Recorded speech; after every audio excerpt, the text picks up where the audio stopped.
Good morning. I'm going to do a postural drainage. So the first thing I'm going to do is check the patient's chart.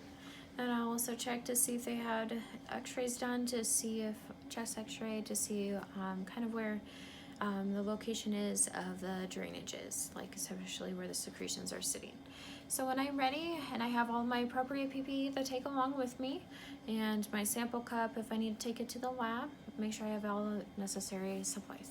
So I knock on the door, introduce myself, wash my hands, check the patient ID band, and as always, I want to check the patient's vital signs. Then I also want to listen to the patient's lungs just to kind of get an idea where at in the lobes, which part of the lobes and segments that the secretions are. So once I'm ready, I will position the patient in a comfortable position where it makes them feel comfortable. So this position, you're going to have them partially sitting up. And then what you're going to do is place a pillow underneath their legs like that. So they're kind of sitting up like that.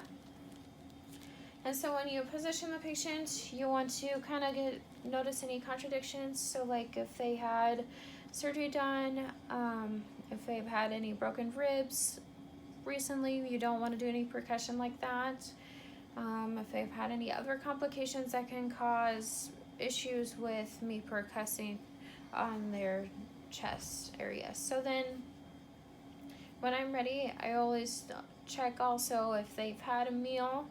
So if they needed percussion, you can do it prior to them eating, or you can do it after. But if you wait after the meal, you have to wait the 1 to 1.5 hours after their meal to do the percussion, just so that you don't want to cause them to vomit up anything or like that.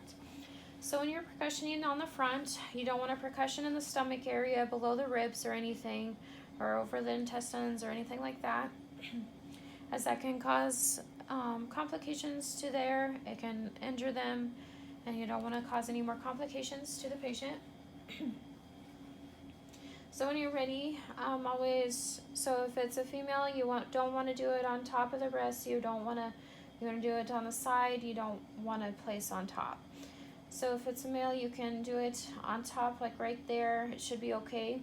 So anyways, when you don't have the percussion cup or you don't have the machine to do the percussion, the manual percussion machine, you'll have to use your hand. And so what you do is you place the cupping, and then you would have a motion where you would have a nice tap on the patient to percuss. And so whatever sides you would do it on.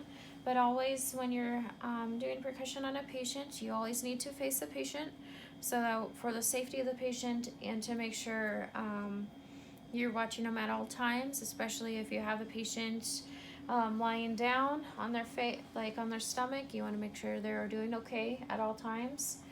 And then when they are finished with percussion, so you want to do at least, if they're able to handle it, with the 3 to 5 minutes of percussion. If they aren't able to handle it, just work your way up until they're able to do it, and note any pain that may be caused when doing the percussion.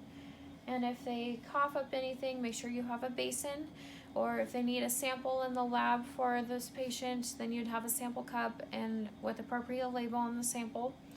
And then note any secretions that they cough up, if it's copious amounts, if it's had a distinct odor to it, anything like that.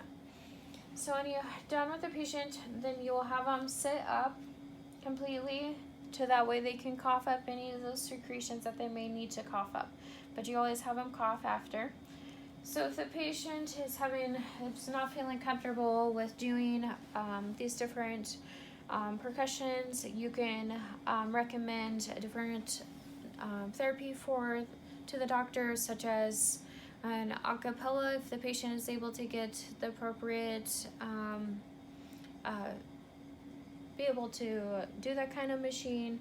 If they're not, you can do an easy pap, something like that, just to help them get those secretions out, and it's easier and more comfortable for the patient.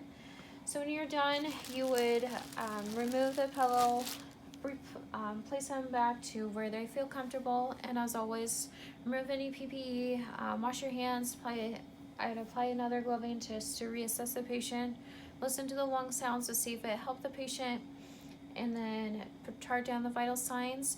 And with percussion, you always, if they have any oxygen devices, or if they need oxygen, always make sure you check it as you're doing the procedure to make sure they don't hyperventilate, if they get a little anxious with it or anything like that. You always want to make sure you watch them.